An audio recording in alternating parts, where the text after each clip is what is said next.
Bonjour, alors là c'est une vidéo en série, j'ai toujours le même haut, j'ai toujours le même t-shirt, il fait tellement bon aujourd'hui. Alors, j'avoue que sur ma chaîne, sur ma chaîne, oui, sur cette chaîne-là, et surtout, alors si vous êtes abonné à la chaîne, vous savez que j'ai une vidéo qui s'appelle les points trigger, soulager sa douleur, je crois que c'était le titre de la vidéo.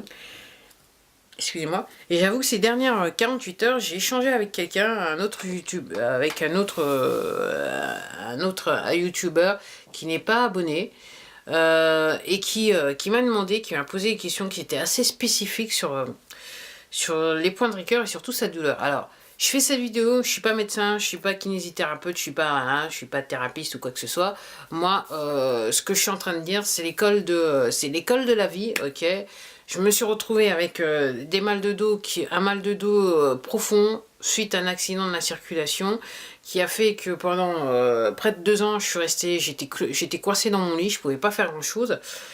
Et que les médecins, les médicaments ne faisaient rien, les médecins, ça les faisait plus rigoler qu'autre chose, donc en gros, ça posait un problème. J'ai passé pas mal de temps en séance de kinésithérapie, et je me suis très vite rendu compte que la kiné, c'était ce qui me soulageait le mieux. Et donc, je me suis un petit peu lancée avant la kiné et après la kiné et pendant la kiné dans pas mal de lectures et pas mal de...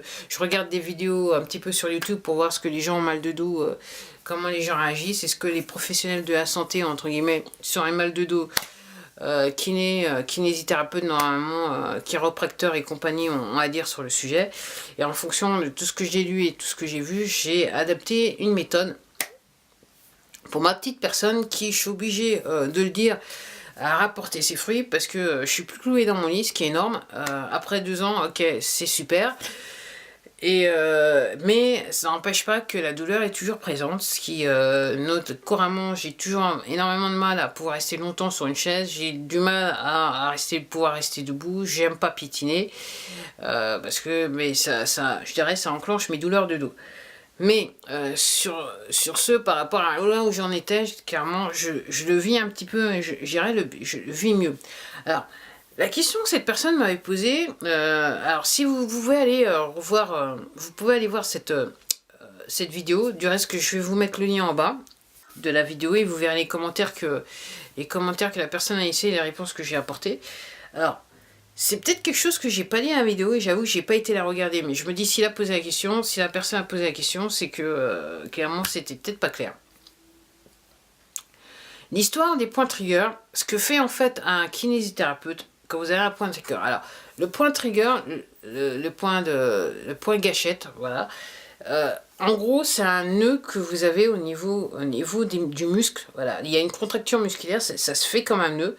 Et alors, si vous touchez, si vous avez mal, ok, si vous avez mal, quelle que soit la partie de votre corps où vous avez un point gâchette, si vous allez là où vous avez mal, et généralement là où vous avez mal, si vous touchez, vous mettez votre main dessus, votre doigt dessus, vous allez sentir une petite boule, vous allez sentir quelque chose, ok.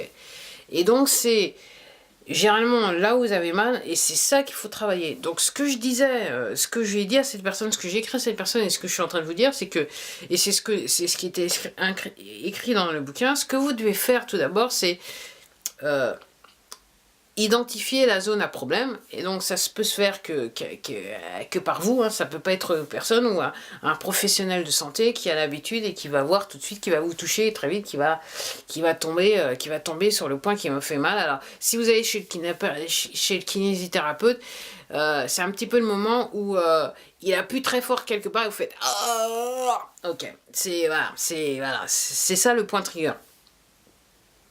Donc en gros, ce qu'il faut faire, ce qui est dans le bouquin, c'est que une fois que vous l'avez identifié, c'est exactement ce que fait le kinésithérapeute, vous allez masser le point, masser, jusqu'à temps que la douleur diminue un peu. Et après, ce que dit le bouquin, c'est que par rapport à la douleur, il y a différents, entre guillemets, exercices d'étirement que vous pouvez faire. Et donc juste une fois que vous avez massé, et que vous sentez que la douleur redescend par rapport au massage et ça peut faire très très mal. Mais encore une fois, on ne fait pas des omelettes sans casser les œufs. Donc en gros, c'est toujours quelque chose qui m'a choqué quand j'étais en bassin en piscine pour faire les séances de kinésithérapie, c'est que les personnes avec les jets, dès qu'elles sentaient que le jet ravivait la douleur, hop, elles partaient. Alors qu'effectivement, c'est ce qu'il faut faire, c'est que alors, ça fait mal, il faut rester sur le jet jusqu'à temps que la douleur se dissipe et après vous pouvez continuer à faire les différents exercices, voilà. Donc c'est un peu le même principe. Alors, soit vous pouvez utiliser vos doigts en fonction de la location la localisation de la douleur, ou vous pouvez utiliser un bâton, des objets de massage, une balle de récupération, ce qui vous est utile par rapport à votre douleur, à l'endroit où est votre douleur pour pouvoir résoudre le problème. Et ensuite, il faut faire des exercices d'étirement. Alors, par rapport au dos, si vous avez des points trigger dans le dos, alors effectivement, il y a une espèce de canne que vous pouvez trouver sur internet et qui vous permet, avec la canne, d'être dans la localisation, de localiser le point, parce que c'est vrai que quand vous avez des points trigger, des points trigger dans le dos, c'est un peu quelquefois difficile de se toucher. Tout simplement, au plus si vous n'êtes pas souple, ça peut être un vrai problème. Donc, vous pouvez utiliser soit une balle de récupération, soit cette espèce de canne qui vous permet clairement d'aller travailler dans la zone. Et une fois que vous avez fait ça, ce que vous devez faire, dès que vous avez fait diminuer la douleur, qui d'abord va monter en intensité, après va retomber légèrement, après ça, il faut faire des exercices d'étirement en fonction de l'endroit où votre douleur est. Il va falloir faire différents types d'exercices d'étirement. Alors, ce que je disais dans le commentaire, ce que je dis, alors quelquefois la douleur peut partir tout de suite, comme quelquefois elle peut diminuer, et il va falloir que vous fassiez cela plusieurs fois dans le temps, alors pas immédiatement peut-être pas, mais dans le temps, pour que la douleur disparaisse. Après, par rapport à ça, généralement les points de trigger, il y a aussi un problème de posture quand ils se sont dans le dos ou le cou et tout ça. La personne a un problème au niveau du cou. Clairement, il faut adresser un problème de posture, voir comment vous tenez si vous travaillez. Alors c'est sûr que si vous travaillez sur un bureau, vous êtes dans un bureau, alors là c'est clair, vous avez un problème. C'est le seul moyen de le dire. Donc d'où l'intérêt d'avoir un bureau avec une ergonomie presque parfaite pour votre corps. Voilà.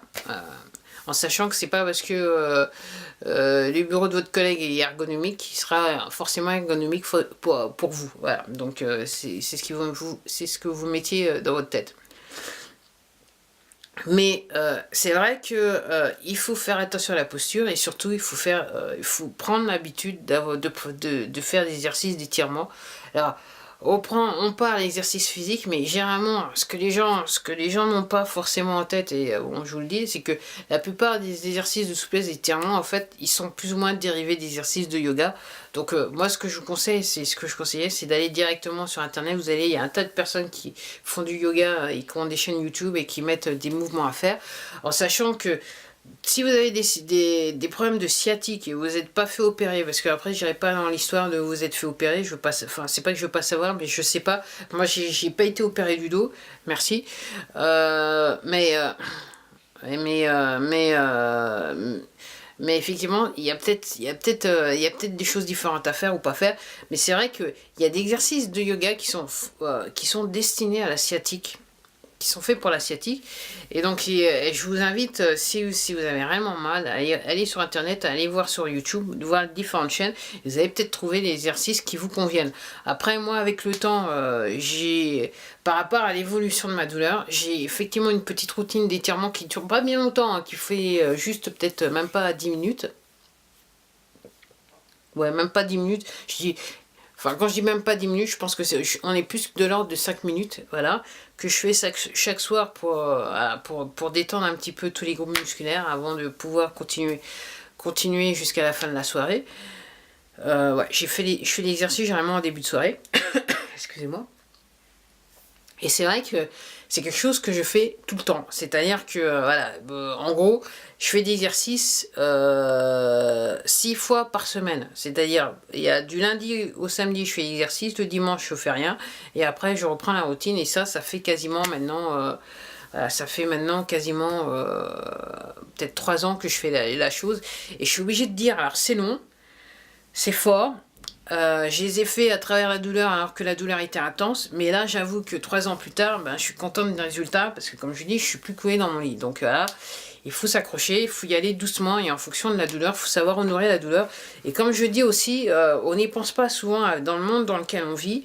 Mais c'est clair, si vous avez mal, il faut arrêter, il faut vous reposer, faut changer. Au-delà de changer la posture, il faut vous reposer. Et il ne faut pas oublier que avant tout, le soleil, il est... le soleil, oui, parce que le soleil est là, mais je voulais parler du sommeil. Le sommeil est réparateur. Donc si vous avez mal, il vaut mieux vous allonger. Voilà, de préférence sur le dos, voilà, et vous laissez vous décontracter pour, entre guillemets, pour un petit peu relâcher l'ensemble des groupes musculaires sur le corps. Si vous le pouvez, ne serait-ce que 5-10 minutes, ça peut le faire, voilà. Et alors pour les plus, je dirais les plus audacieux, je vous invite réellement à méditer. Voilà, ça vous permet, voilà, ça permet de faire pas mal de choses. Bah voilà, c'était tout pour moi. C'était un petit point d'étape sur, enfin voilà, c'était voilà. Peut-être un petit peu pour préciser un petit peu le propos, ce que je disais sur ma première vidéo sur les points trigger et soulager les mal de dos. Bah voilà, je vous dis à la prochaine et puis comme d'hab, prenez soin de vous, c'est très important de prendre soin de vous, de prendre soin de soi, on va dire ça comme ça. Et bien je vous dis à la prochaine quoi, au revoir.